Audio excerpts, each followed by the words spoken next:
সুপ্রিয় দর্শক, আসসালামু আলাইকুম ওয়া রাহমাতুল্লাহি ওয়া বারাকাতুহু। বহু চেষ্টার পরেও কোরআন শিখতে ব্যর্থ হয়েছেন? তাহলে বইটি আপনার জন্য। সাধারণ মুসল্লিদের জন্য প্রথম থেকে কোরআন শিক্ষা। সুপ্রিয় দর্শক, অনেকে কোরআনুল কারীম তেলাওয়াত করতে পারে কিন্তু সহিহ শুদ্ধ হয় না। অনেকে একদমই নতুন কোরআনুল কারীম তেলাওয়াত করতে পারে না। ইনশাআল্লাহ আপনারা যদি আমাদের ক্লাসগুলো নিয়মিত করেন তাহলে অবশ্যই আপনারা কোরআনুল কারীম সুন্দরভাবে সহিহ শুদ্ধভাবে তেলাওয়াত করতে পারবেন। তো চলুন আজকে আমরা আমাদের পরবর্তী ক্লাস শুরু করে দেই। তো প্রথমে আমরা দোয়া পড়ে নেব। আউযু বিল্লাহি মিনাশ শাইতানির রাজীম। বিসমিল্লাহির রহমানির রহিম। রব্বি জিদনি ইলমা। রব্বি জিদনি ইলমা। রব্বি জিদনি ইলমা। রব্বি ইশরাহ লি সাদরি ওয়া ইয়াসসির লি আমরি ওয়াহলুল উকদাতাম মিন লিসানি ইয়াফকাহু কওলি। তো চলুন আমরা আমাদের মূল ক্লাসে চলে যাই।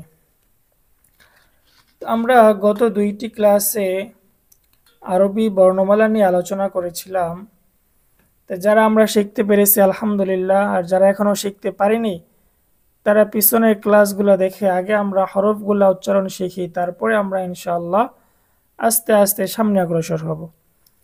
তো আজকে আমরা আমাদের পরবর্তী বিষয় নিয়ে আলোচনা করব। তো চলুন আমরা প্রথমে 29টি হরফ একবার পড়ে নিই।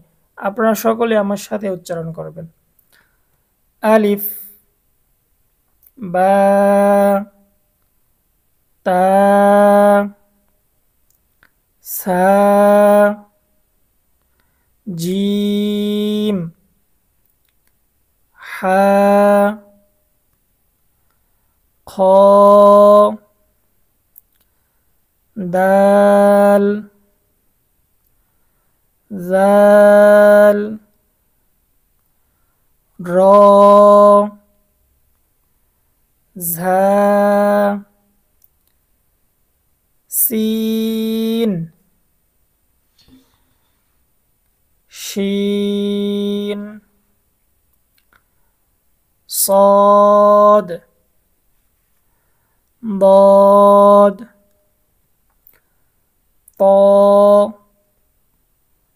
ظا، عين، غين، فا، قاف، كاف، لام، ميم، نون، واو، হা, হামজা, ইয়া। নিচে একটি লেখা রয়েছে, বাংলা উচ্চারণ না দেখে আরো 50 বার পড়ুন। আমরা হয়তো অনেকে 2 বার 3 বার 4 বার 5 বার পড়ে শেষ করে দিই, ভাবি যে মুখস্থ হয়ে গেছে আর পরে কি করব। বিষয়টা এমন নয়। আমি যত বেশি পড়ব তত ভালো উচ্চারণ হবে, তত শুদ্ধ উচ্চারণ হবে। তো এই জন্য বেশি বেশি করে আমাদেরকে পড়তে হবে। তো চলুন আমরা আমাদের পরবর্তী পৃষ্ঠায় চলে যাই, সেখানে আজকে আমরা আলোচনা করব ইনশাআল্লাহ। সুপ্রিয় দর্শক, আজকে আমাদের আলোচ্য বিষয় হচ্ছে হরকত নিয়ে। তো আমরা প্রথমে হরকত কাকে বলে সেটা জানব। জবর, জের, পেশ। এখানে জবর একটা, জের একটা, পেশ একটা। তো সেজন্য আমরা বলতে পারি এক জবর, এক জের, এক পেশকে হরকত বলে। তাহলে আমরা জানলাম এক জবর, এক জের এবং এক পেশকে হরকত বলা হয়। হরকতের উচ্চারণ তাড়াতাড়ি করিয়া পড়িতে হয়। হরকতের উচ্চারণ হবে কি? তাড়াতাড়ি, টান হবে না, দ্রুত পড়তে হবে।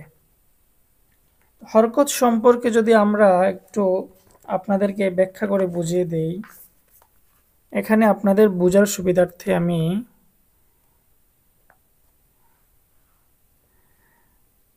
তিনটি দাগ দিয়ে নেব। এই দাগের উপরে দিলাম এই, এটা এই, এই।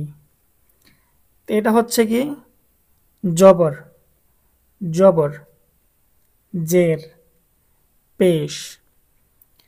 আমরা যদি সহজ ভাষায় বলি তাহলে উপরে যেটা থাকে, হরফের উপরে যেটা থাকে সেটাকে বলে জবর। সহজভাবে মনে রাখার জন্য হরফের উপরে, উপরে যেটা থাকে সেটা হচ্ছে জবর, এবং নিচে, এই নিচে যেটা থাকবে সেটা হচ্ছে জের। আরও সহজভাবে বললে জবর দেখতে কেমন, জবর হচ্ছে উপরে থাকে এবং তেসরা একটি টান, এই যেমন তেসরা একটি টান, এটা কি জবর বলে। আর জের নিচে থাকবে এবং তেসরা একটি টান থাকবে, এটা হচ্ছে জের। আর পেশ হচ্ছে কি গোল মাথা হয় তেসরা টান, গোল মাথা থাকবে এবং তেসরা টান থাকবে, এটা হচ্ছে পেশ। তা আমরা এই তিনটা হরকতের একটা বৈশিষ্ট্য জানব। জবরের বৈশিষ্ট্য হচ্ছে সে উপরে থাকে, এজন্য সে উপরের দিকে টানে। জবরের উচ্চারণ হচ্ছে উপরের দিকে ধাক্কা দেওয়া, উপরে ধাক্কানো। আপনারা যখন এই ক্লাসটা করার জন্য বসবেন, সকলেই খাতা কলম নিয়ে বসবেন, ছোট ছোট বিষয়গুলো নোট করে রাখবেন, তাহলে পরবর্তীতে আপনাদের আর কোনো সমস্যা হবে না। তাহলে আমরা কি জানলাম, জবরের কাজ হচ্ছে উপরের দিকে ধাক্কানো, সে উপরে ধাক্কাবে।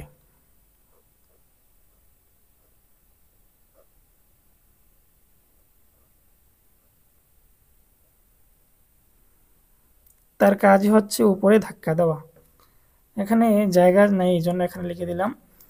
তো জবরের কাজ হচ্ছে, যেহেতু সে উপরে থাকে এজন্য তার কাজ হচ্ছে উপরের দিকে ধাক্কানো। তারপরে আসে আমরা জের, জের, এই জের, জের কোথায় থাকে, নিচে থাকে। তো এই জন্য জেরের স্বভাব হচ্ছে নিচের দিকে ধাক্কানো, জেরের স্বভাব হচ্ছে নিচের দিকে ধাক্কানো। যেহেতু সে নিচে থাকে তার স্বভাবও নিচের দিকে ধাক্কানো। আর হচ্ছে কি পেশ, পেশের স্বভাব হচ্ছে ডান দিক থেকে মুড়িয়ে বাম দিকে নেওয়া, ডান দিক থেকে মুড়িয়ে বাম দিকে নেওয়া, ডান দিক থেকে সে সবসময় মুড়িয়ে বাম দিকে নেবে। এইটা হচ্ছে সহজ ভাষায় বোঝানোর জন্য আপনাদেরকে বললাম। আমি যদি এখন প্রশ্ন করি জবর কোথায় থাকে এবং জবরের কাজ কি, জবর উপরে থাকে এবং জবরের কাজ হচ্ছে উপরের দিকে ধাক্কানো।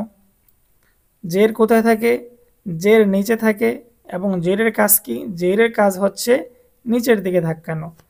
পেশ, পেশ উপরে থাকে, গোল মাথাওয়ালা উপরে থাকে এবং পেশের কাজ হচ্ছে ডান দিক থেকে মুড়িয়ে বাম দিকে নেওয়া। তো চলুন আমরা হরফগুলো জের জবর দিয়ে পড়ি।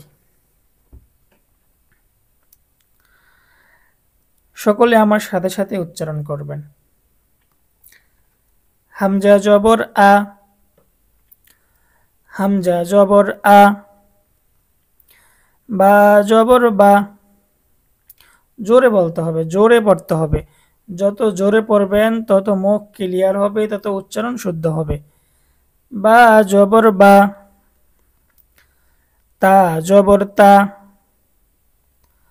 সা জবর সা। জিম জবর যা। একটা বিষয় লক্ষ্য করেন, আমি এই যে উচ্চারণগুলা করতেছি এগুলোর মধ্যে টান দিতেছি না, কারণ আমরা এখানে পড়েছি যে হরকতের উচ্চারণ তাড়াতাড়ি করিয়া পড়িতে হয়। তো এই জন্য এখানে টানা যাবে না, যেমন আ বা এরকম টানা যাবে না। এটা হরকত, হরকতের উচ্চারণ সবসময় তাড়াতাড়ি। সা জবর সা।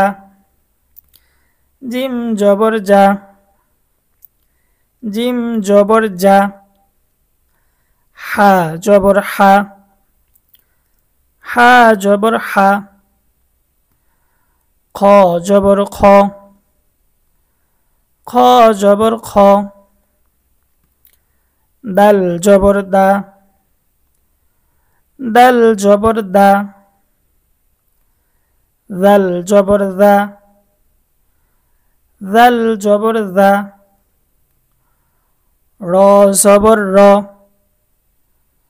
র জবর র, ঝা জবর ঝা, ঝা জবর ঝা, সিন জবর সা, সিন জবর সা, শিন জবর শা, শিন জবর শা, صاد জবর স, صاد জবর স, ضاد জবর দ, ضاد জবর দ,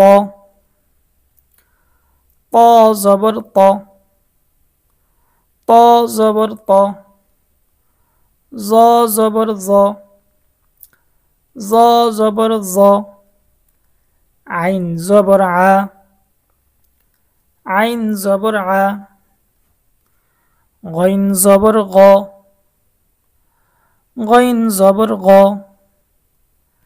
ফা জবর ফা, ফা জবর ফা, কফ জবর ক, কফ জবর ক, কাফ জবর কা, কাফ জবর কা, লাম জবর লা, লাম জবর লা, মিম জবর মা, মিম জবর মা, নুন জবর না, ওয়া জবর ওয়া, ওয়াও জবর ওয়া, হা জবর হা, হা জবর হা, হামজা জবর আ, হামজা জবর আ, ইয়া জবর ইয়া, ইয়া জবর ইয়া। সুপ্রিয় দর্শক, আমরা জবর দিয়ে 29টি হরফ শিখলাম। তা আমি আরো একবার পড়ি, আপনারা আমার সাথে সাথে পড়ে নেবেন। হামজা জবর আ, বা জবর বা। আচ্ছা, আরো একটা বিষয় আপনাদেরকে বলি, অনেকের মনে প্রশ্ন জাগতে পারে যে হুজুরে আলিফকে কেন হামজা বলতেছে? আমরা তো জানি এটা আলিফ, হুজুর তো পড়াইলো এটা আলিফ, তো আলিফ আবার হামজা হয়ে গেল কবে? আপনাদেরকে এই বিষয়টা আমি ক্লিয়ার করে দেই। আলিফ, আলিফ মানে হচ্ছে খালি, আলিফ মানে খালি, আলিফের মধ্যে কিছু থাকতে পারবে না, আলিফ খালি থাকবে। যখন সে খালি থাকবে তখনই সে আলিফ থাকবে। আর এই আলিফের মধ্যে যখন এই জবর বা জের বা পেশ, এই সাকিন, এই তাসদিদ, এগুলো যখন এই আলিফের সাথে যুক্ত হবে, আলিফের মধ্যে যখন এইগুলোর যে কোনো একটা চলে আসবে, তখন আর সেটা আলিফ থাকবে না, তখন সেটা হামজা হয়ে যাবে। যেমন এই আলিফ, এটার ভিতরে আমি জবর দিলাম বা জের দিলাম বা পেশ দিলাম, অথবা সাকিন হলো অথবা তাসদিদ হলো, এই যে কোনো একটা কিছু যখন আলিফের মধ্যে চলে আসবে তখন আর সেটা আলিফ থাকবে না, তখন এটার নাম হয়ে যাবে হামজা, তখন এটা হয়ে যাবে হামজা। তো এই জন্যই এখানে এটাকে হামজা বলা হইতেছে।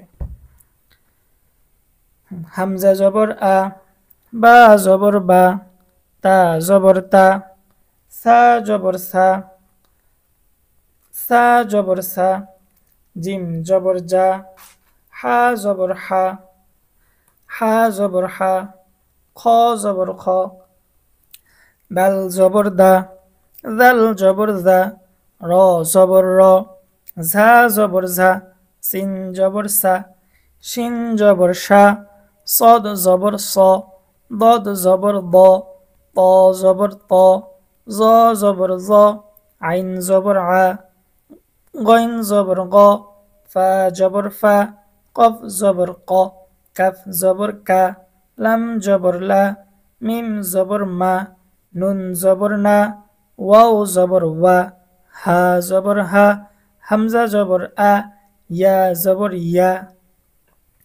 তো সুপ্রিয় দর্শক, আমরা আরবি 29টি হরফ আজকে জবর দিয়ে উচ্চারণ শিখলাম। আপনারা বাসায় সকলেই চেষ্টা করবেন, ইনশাআল্লাহ আল্লাহ তাআলা আপনাদেরকে সফলতা দান করবেন। আর আপনারা সকলেই দাওয়াতের কাজ করবেন। দাওয়াতের কাজ বলতে আপনারা শিখতেছেন, আপনার আশেপাশে যারা আছে তাদেরকেও বলবেন যে সকাল সন্ধ্যার আমল 24 এই চ্যানেলে কোরআন শেখানো হচ্ছে সহজভাবে, সহজ পদ্ধতিতে। আপনিও চাইলে শরিক হতে পারেন। ওই লোক যদি আপনার কথা শুনে কোরআন শিখে এবং সে যখন তেলাওয়াত করবে, তেলাওয়াত করার পর যেই সওয়াব পাবে, আপনি তাকে এটা শেখার জন্য বলার কারণে আল্লাহ তাআলা আপনাকে ওই সমপরিমাণ সওয়াব দান করবেন। তো এই জন্য সকলেই দাওয়াতের কাজটা বেশি বেশি করবেন। আর আমাদের এই বইগুলো যারা কিনতে চান তারা ডেসক্রিপশন বক্সে নাম্বার দেওয়া থাকবে, সেই নাম্বারে যোগাযোগ করবেন। এবং যারা সবক কোর্সে ভর্তি হতে চান ওই নাম্বারে সকলে যোগাযোগ করবেন। তো আজকে আমরা আমাদের ক্লাস এখানেই সমাপ্ত করতেছি। ইনশাআল্লাহ পরবর্তী ক্লাস অতি শীঘ্রই নিয়ে আসবো আপনাদের সামনে। আসসালামু আলাইকুম ওয়া রাহমাতুল্লাহি ওয়া বারাকাতুহু।